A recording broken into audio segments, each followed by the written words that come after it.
En fait, je m'appelle Ali, je suis étudiant en droit. Je suis à Paris pour mes études, pour ma vie, mais à la base, je suis algérien. Je suis né en Algérie, je suis étranger et je suis venu m'installer ici à l'âge de 7-8 ans en fait. Pourquoi tu es du Barça? C'est-à-dire, est-ce que tu as un événement, est-ce que tu as un match qui a fait qu'un espèce de déclic? Est-ce que tu peux me raconter un peu d'où naît ce sentiment? Quand j'habitais en Algérie, ce qu'on faisait, c'est qu'on mettait une fourchette dans l'antenne pour réussir à capter les chaînes espagnoles. Et en fait, on pouvait regarder que du football espagnol, pas de football anglais, pas de football français, pas de football italien, vraiment que de l'espagnol. C'était Barça et Real Madrid, Barça, Real Madrid, et dans la famille, tu vois, il y a une sorte de...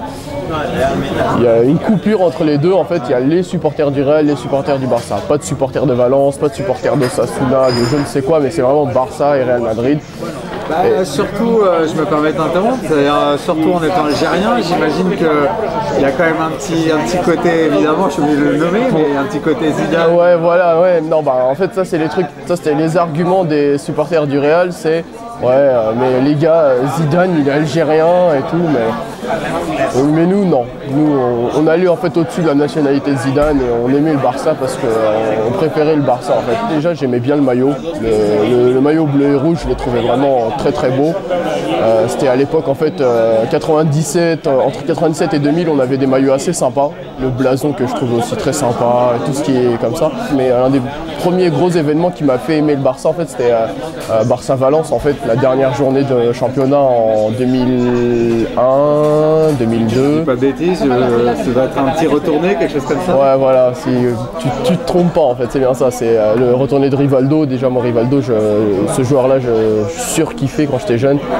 Tous les joueurs brésiliens en fait je les adore et quand j'ai vu ce stade Rivaldo j'ai dit mais mon Dieu quoi, c'est un geste venu nulle part. Au-delà du fait que en fait, ça nous qualifiait en UEFA, des trucs comme ça, mais c'était vraiment le geste à ce moment-là et tout, et c'est une explosion dans ce match.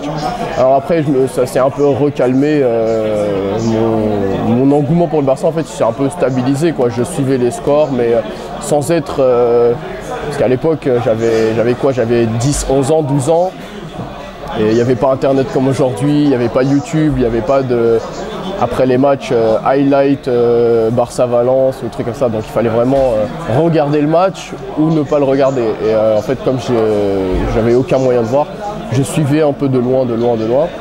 Et dès qu'il y a eu en fait, le transfert de Ronaldinho du PSG, parce que j'étais aussi supporter du PSG, fan du PSG, dès que Ronaldinho est passé à Barcelone, ça et là, je me suis dit, cette équipe, c'est vraiment mon équipe, quoi. Il faut que je les supporte. Et donc voilà, je me suis mis à les supporter, à vraiment m'intéresser de plus en plus. Et il y a eu l'émergence d'Internet qui m'a permis d'être toujours plus renseigné, d'apprendre un peu l'histoire du club parce que bon, j'ai pas connu les années Cruyff, j'ai pas connu les années Romario, j'étais encore beaucoup trop jeune. Donc je me suis un peu forgé, moi-même ma manière de supporter le Barça et commencer à connaître à peu près tout ce qui est autour du club et tout ce qu'il y a sur le club. Ton intention en fait c'est de devenir membre de la Peña? Ouais, j'ai envie de devenir membre de la Peña et pourquoi pas faire des déplacements et des trucs. Et si l'année prochaine le Barça il joue en Ligue des Champions contre Paris, aller au stade quoi. Ça c'est un sentiment que j'aimerais bien que tu m'expliques, c'est-à-dire l'année prochaine, PSG, Barcelone, qu'est-ce que tu fais? Alors je sais pas si en tant qu'abonné au parc je peux demander d'aller dans le parcage extérieur quoi, des supporters du Barça, mais s'il y a moyen je le fais carrément. C'est-à-dire toi tu iras pour le Barça d'abord? J'irai pour le Barça. Sur Barça. Ah oui, largement. Je mettrai le truc du club, tout ce qu'il faut, mais à l'arrivée les gens ils vont savoir que lui aujourd'hui il est pas venu supporter Paris. Est-ce qu'il y a des matchs de temps en temps du PSG qui sont en même temps que du Barça? Est-ce que tu vas au parc ou est-ce que tu restes? Ça dépend du match en fait. Il y avait eu un Paris je sais pas qui en même temps que Barcelone-Bilbao. J'ai préféré regarder Bilbao quoi. Alors après si c'est un Barcelone-Getafe, je vais quand même aller au stade. Parce que bon, c'est une place que je paye, mais en rentrant, je vais quand même regarder la rediffusion ou trouver un gros résumé du match. Pour toi, ça représente quoi le Barça? C'est-à-dire comment tu définirais pour toi? Qu'est-ce que tu ressens quand je te dis le mot Barça? Je peux pas le définir comme une passion, comme un truc, parce que c'est vraiment quelque chose qui... Je prends du temps pour le faire, ça me fait plaisir de le faire. Ça me dérangerait pas de vivre au Barça, genre, travailler en rapport ou de n'importe quelle manière, un truc qui touche en fait au Barça, ça serait vraiment un truc fabuleux quoi. Et le club, la ville, c'est vraiment tout un truc en fait que j'adore.